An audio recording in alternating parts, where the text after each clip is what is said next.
আসসালামু আলাইকুম প্রিয় ভোকেশনাল দাখিল শ্রেণীর শিক্ষার্থী বন্ধুরা, তোমরা কেমন আছো? আশা করি তোমরা খুবই ভালো আছো। অনেকে কমেন্ট করেছো যে আত্মকর্মসংস্থান ও ব্যবসা উদ্যোগ প্রশ্ন দেওয়ার জন্য, মানে সাজেশন দেওয়ার জন্য। তো আমি এই ভিডিওতে তোমাদের আত্মকর্মসংস্থান ও ব্যবসা উদ্যোগ সাজেশন দেবো ইনশাআল্লাহ। তো চলো প্রিয় শিক্ষার্থীরা, প্রথম যে এখানে 8টা সৃজনশীল রেখেছি, খুবই গুরুত্বপূর্ণ 8টা সৃজনশীল। তারপরে সংক্ষিপ্ত অতি সংক্ষিপ্ত কিছু দিব, যেগুলো আসার সম্ভাবনা খুবই বেশি, মানে 90% আসার সম্ভাবনা আছে। তো চলো, 1 নাম্বার যে সৃজনশীল রেখেছি আমি, আমার কাছে খুবই গুরুত্বপূর্ণ মনে হচ্ছে। ভকেশন শব্দটির 2টি সামর্থ্য শব্দ লেখো। কেরিয়ার গাইডেন্স এর উপাদান কয়টি ও কী কী? কেরিয়ার গঠন নাহিদের সিদ্ধান্ত গুরুত্বপূর্ণ কেন ব্যাখ্যা করো। নাহিদকে তার বাবা ও মায়ের সমর্থনে কারণ বিশ্লেষণ করো। আরেকটা কথা বলি, এটা সৃজনশীল তোমরা ফেরা লেখার চেষ্টা করবা। যত ফেরা বেশি লিখবা তত তোমাদের মার্ক বেশি দিবে, ঠিক আছে? মানে কর জন্য 1 ফেরা, খর জন্য 2 ফেরা, গর জন্য 3 ফেরাতে লিখবা, গহর জন্য 4 ফেরাতে লিখবা। এভাবে লিখলে মার্ক কিন্তু সম্পূর্ণ পাবা ইনশাআল্লাহ। তো অনেকে তোমরা সৃজনশীল লিখতে পারো না, তো এই ইউটিউবে গিয়ে সৃজনশীল লেখার নিয়মগুলো সার্চ দিলে তোমরা কিন্তু পেয়ে যাবে, ঠিক আছে? যেমন 2 নাম্বার সৃজনশীল লিখেছি আমি। পেশা বলতে কী বোঝো?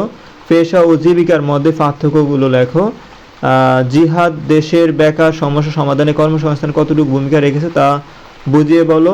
বর্তমান দেশের এরূপ প্রেক্ষাপটে জিহাদের সিদ্ধান্তকে তুমি কি সামর্থ্য করো, ব্যাখ্যা করো, ঠিক আছে? 3 নাম্বার সৃজনশীল আমি রেখেছি যে আত্মকর্মসংস্থান বলতে কী বুঝো? তোমরা চাইলে স্ক্রিনশট নিতে পারো, কারণ এর পিডিএফটা নাই। কারণ কম্পিউটারের মাধ্যমে আমি পিডিএফ করতে পারি, মোবাইলের মাধ্যমে পিডিএফ করতে পারি না। তো তোমরা একটু কষ্ট করে স্ক্রিনশট নিয়ে নিও, ঠিক আছে? বাংলাদেশের প্রেক্ষাপটে আত্মকর্মসংস্থানের 5টি ক্ষেত্র নাম লেখো। উদ্দীপকে আত্মকর্মসংস্থান পেশা হিসাবে মৎস্য চাষের বর্ণনা দাও। দেশের অর্থনৈতিক উন্নয়নে কর্মসংস্থানের গুরুত্ব আলোচনা করো। বাইরে খুবই বৃষ্টি হচ্ছে। তারপর দেখো, 4 নম্বর সৃজনশীল রেখেছি SWOT কি? SWOT বিশ্লেষণের ব্যাখ্যা দাও। তারপরে গ নাম্বার, পেশনা চক্র বা স্তর কয়টি ব্যাখ্যা করো। উদ্দীপকের আলোকে পেশনার গুরুত্ব আলোচনা করো। খুবই গুরুত্বপূর্ণ একটা সৃজনশীল, এটা বুঝছো? ভালো করে পড়ো, এটা এখান থেকে কমন পাবো ইনশাআল্লাহ। তারপর ব্যবসা উদ্যোগ বলতে কী বোঝো? ব্যবসা আইনগত দিক বলতে কী বোঝো? ব্যবসার প্রতিষ্ঠানের স্থাপনে বিবেচ্য বিষয়সমূহ সংক্ষিপ্ত বিবরণ দেওয়া। ব্যবসা পরিচালনার বিদ্যমান আইন সম্পর্কে বিস্তারিত লেখো, ঠিক আছে? তারপরে হলো 6 নম্বর সৃজনশীল। তোমাদের এই সাজেশন গতকালকে দিতাম, কিন্তু আমার দাঁতে প্রচণ্ড ব্যথা করে, এখনও ব্যথা করতেছে।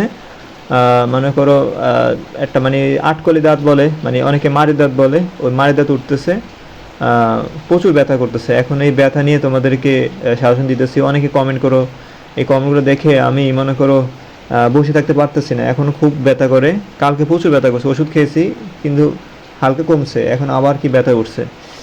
তো তোমরা একটু আমার জন্য দোয়া করবে, ঠিক আছে? কেমন?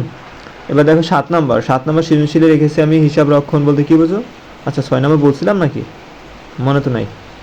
আচ্ছা 6 নম্বর, ব্যবসায় ব্যবস্থাপনা কাকে বলে? ব্যবসায় ব্যবস্থাপনার উদ্দেশ্যগুলো কী কী? বর্তমান ব্যবসায় সফলতা অর্জনের ব্যবস্থাপনার গুরুত্ব বর্ণনা করো। ব্যবস্থাপনায় যোগাযোগে বিভিন্ন মাধ্যম আলোচনা করো।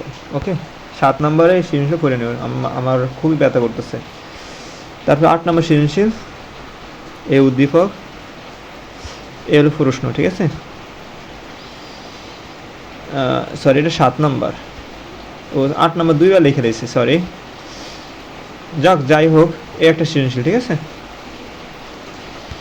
আসলে এবার দেখা অতি সংক্ষিপ্ত কিছু গুরুত্বপূর্ণ এই যেগুলো একটু মুখস্থ করবা। আর এ হলো সংক্ষিপ্ত, ঠিক আছে? এ হলো সংক্ষিপ্ত আর রচনামূলক, একটু মুখস্থ করে নিও, ঠিক আছে? আসার সম্ভাবনা আছে এখান থেকে। এই কয়টা পড়লে এনাফ ইনশাআল্লাহ, এই করে পড়ে যাও। তারপরে যদি তোমার রিস্ক নিতে মন না চায় তাহলে তুমি অন্যগুলো পড়বা, ঠিক আছে? আগে এগুলো পড়বা, তারপরে তুমি যদি রিস্ক নিতে না চাও যে এই ক্লাস তোমার দরকার, তাহলে তুমি অন্য পড়া পড়তে পারো, এক্সট্রা পড়া পড়তে পারো, ঠিক আছে? আর কোনো খাতা, কোনো প্রশ্ন খালি রাখবা না, সবগুলো দেওয়ার চেষ্টা করবা, বানায় হোক যেমনি হোক দেওয়ার চেষ্টা করবা। আর এই আত্মকর্মসংস্থান তো বানায় দেওয়া যায়, তো তোমরা যেমনি হোক সবগুলো লেখার অ্যান্সার দেওয়ার চেষ্টা করবা ইনশাআল্লাহ।